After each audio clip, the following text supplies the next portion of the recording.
To understand the situation better, we are joined from Delaware by Dr. Muqtedar Khan, who is Senior Non-Resident Fellow at Middle East Policy Council and a professor at University of Delaware. Thank you for joining us, sir. Sir, is Washington's current Iran policy driven more by Israel's interests or America's own strategic calculus? Thank you for having me. It is fair to say that America's interests broadly in the Middle East, the number one priority is the security, the well-being, and under certain circumstances, even the expansionist, aggressive policies of Israel. And it is also partly because of oil. So the two or three things that really determine America's approach towards the Middle East. They do not want other powers to have any say in the region. So in that sense, the United States wants to exclude Russia, China, and other rising powers from ever having a strong influence on either the security or the economy of the Gulf countries and the broader Middle East. And of course, all of this is driven primarily by the desire to protect Israel, especially in the last 2 to 3 decades, because of the rising power of the Israel lobby in the United States. But there is also this growing influence of evangelical Christians in the United States, for whom there are theological reasons why Israel matters.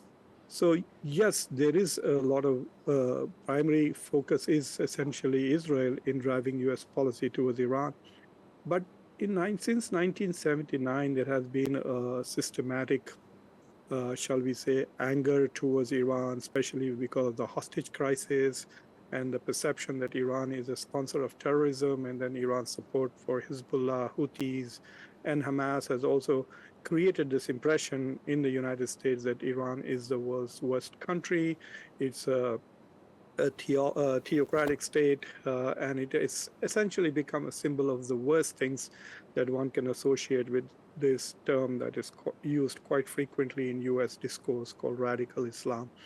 So yes, there are reasons why the United States and some Americans are upset, because during the war with Iraq, a lot of people believe that literally thousands of Americans died because of Iran's role in Iraq. This is after 9/11.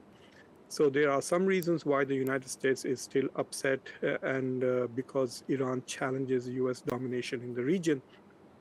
For the last, I guess, the last 3 or 4 national security strategies, uh, both presidents, Republicans and Democrats, have identified Russia and China as global challengers to US primacy, and North Korea and Iran as regional challengers to US primacy. So North Korea challenges the US in Northeast Asia, and Iran challenges the US in the Middle East, whereas Russia challenges the US in Eurasia and China globally. So these are the 4 threats that American presidents have perceived in the past 3, 4 terms. But in this particular case, Donald Trump, when he attacked Iran on February 28th, prior to that, American intelligence agencies, there was a consensus here that Iran was not an imminent threat to the United States. And Donald Trump himself claimed that he had obliterated Iran's nuclear program in the Operation Midnight Hammer. So what was the reason for attacking Iran? And a lot of people believe that he was doing that by a presentation made on, I think, February 11th by Netanyahu, who said, look, the Iranian regime has become very weak because of the protests in the month of January. They have killed thousands of people. The regime is on the verge of collapse. We can simply topple it by targeted attacks of the leadership and some of the assets. So he went, basically the American president chose to believe a foreign country determined to utilize American power and American resources in its own national interest, rather than listen to its own generals and listen to his own intelligence agencies. In fact, one of the reasons why it is quite possible that we have a new DNI is because Tulsi Gabbard completely disagreed with the assessments of Netanyahu or Donald Trump about the extent of threat that Iran posed, and also on Iran's nuclear program. So it is fair to say that Donald Trump's Middle East policy is certainly not America first. It is clearly an Israel first foreign policy. With tensions high in the Gulf, how sustainable is the calm in the Strait of Hormuz? Well, it's not just the Strait of Hormuz, which is closed right now, but it is also the Strait of Hormuz. And with the closure of Bab al Mandab and the Houthis' attacks on the Saudis, you could say to a great extent the Red Sea is also closed. So between the two choke points, you could argue that a lot of oil, close to 30% of the global oil supply, is blocked. And you can see that in prices. Brent oil has reached 100. It is hovering around 97 as we speak. And that is going to have a devastating impact on the global economy, particularly the economies of the global south countries. And even in the United States, the price at the gas pump has exceeded $4 in many parts of the country. And the Republicans are very worried that this is going to have a devastating impact on their electoral fortunes in the midterm elections, which are not very far away. Donald Trump is very frustrated. He does not know what to do. He was misled clearly, but he's not smart enough to realize, and he continues to listen to the Israelis. So Israel not only took America to war, but also prevented America from actually implementing the memorandum of understanding by constantly attacking Lebanon. And even now, you can see that voices in the Trump administration or in the GOP, which are much closer to Israel, continue to undermine his attempts to promote diplomacy with Iran. On the other hand, Iran seems to have has a key strategic advantage, which is geography. And so, as long as Iran can hold on and blockade Hormuz, I think it feels that it can punish the United States and the global economy and put a lot of pressure on the US. So the US can only bomb Iran. They are unable to compel Iran to change its position. And as long as Iran can take this punishment, it will probably hold on to Hormuz, because if it opens the Strait of Hormuz, then Iran will have nothing left. Because you can imagine a scenario where at the end of this war, if Iran does not hold the Strait of Hormuz, and if the US keeps up the sanctions on Iran, then Iran is not going to be able to recover from the devastating impact of the US-Israeli war on Iran. So for Iran, in order to be able to recover from this war, it needs to have some kind of control on the Strait of Hormuz and leverage it to raise the revenue for rebuilding. If you recall, the Memorandum of Understanding actually had a figure of $300 billion to be raised to rebuild Iran. And it only said that there would be toll-free transit for only 60 days, which means at least the memorandum of understanding seems to accept that after 60 days, Iran would impose some kind of tolls on the transit. But in the long run, Iran is going to be in a bad shape, because countries are now beginning to find ways to get around the Strait of Hormuz. There are land routes being developed from Iraq. Even Iran itself is using a railroad to send oil to China. So eventually, if alternative routes are generated, then the geographic advantage Iran will lose in the long run. Right now, Donald Trump has no ideas.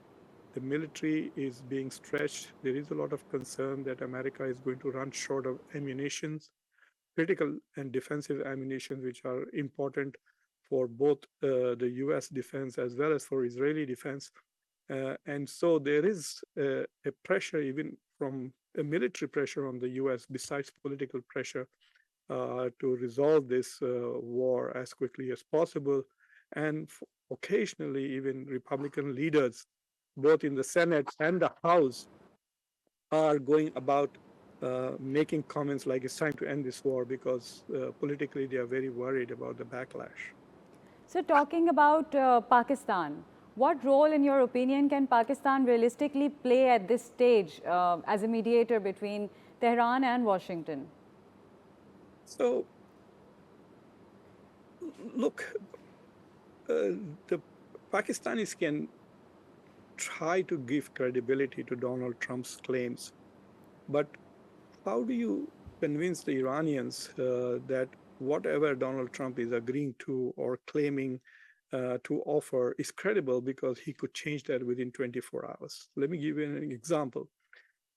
The Saudis negotiated with America for 18 months, and then Scott Bessent announced this deal where Saudi Arabia would get a nuclear program, and in exchange, it would buy nuclear technology from the United States. And there was no mention of the Abraham Accords at all in that deal. It was to be announced last Wednesday. And then immediately after this announcement is done, after the signatures have been signed by both sides, Donald Trump adds another condition saying, look, Saudi Arabia has to join the Abraham Accords or this deal will not go forward. If they had said this on the day one of those 18 months of negotiations, that you will have to sign the Abraham Accords for anything to go forward, I don't think that the Saudis would have engaged in these 18-month-long negotiations. So why did the Saudis engage? Because they bought this rubbish from the Americans, where they thought that this would be independent of the Abraham Accords. So even countries which are profoundly dependent on the United States for their security, like Saudi Arabia and United Arab Emirates and the Gulf countries, even they can't trust Donald Trump. So if you are an Iranian and you're going to say, oh my God, see, they negotiated for 18 months and then Donald Trump simply turns around because he got some pressure from the Israeli lobby. I mean, Netanyahu makes a phone call, 2 or 3 billionaires in the United States make phone calls, and then Donald Trump completely upends negotiations that have been going on for 18 months. So how does Pakistan convince Iranian that, look, in this case, yes, Donald Trump has reneged on all his promises, etc., but in this case, he's going to keep it. That's not going to happen. Plus, Pakistan has played some interesting roles. So, for example, there is this discussion going on here in Washington that until now, Iran has not directly attacked Saudi Arabia in a very big way, is because of certain agreements made between Field Marshal Asim Munir and the leadership of IRGC. So it is the personal relationship that Asim Munir has with IRGC, which has in some ways moderated the relationship between Iran and Saudi Arabia, given the fact that Saudi Arabia has a defense pact with Pakistan. So Pakistan is able to provide some degree of protection to Saudi Arabia, not through military means, but through diplomatic means because of their old relations with Iran. So yes, Pakistan can offer those kind of benefits to some of its allies in the region, but all they can do is explain. I think Pakistan's role is more in explaining Iran's positions to Americans rather than the other way around. Because if you notice that the reason why this war partly started was that Iran felt that it had agreed to all the conditions that Trump had made when the negotiations were going on, I think in Geneva, moderated by the foreign minister of Oman. And Steve Witkoff and Jared Kushner came back saying that Iran had not accepted. So there was this discussion that the Americans, at least these jokers, Steve Witkoff and Jared Kushner, who are absolutely not qualified to be in this, plus they are corrupt. They are trying to negotiate side deals which are personal in nature. In any decent democracy, they would have gone to jail for doing that. But they misunderstood the Iranians.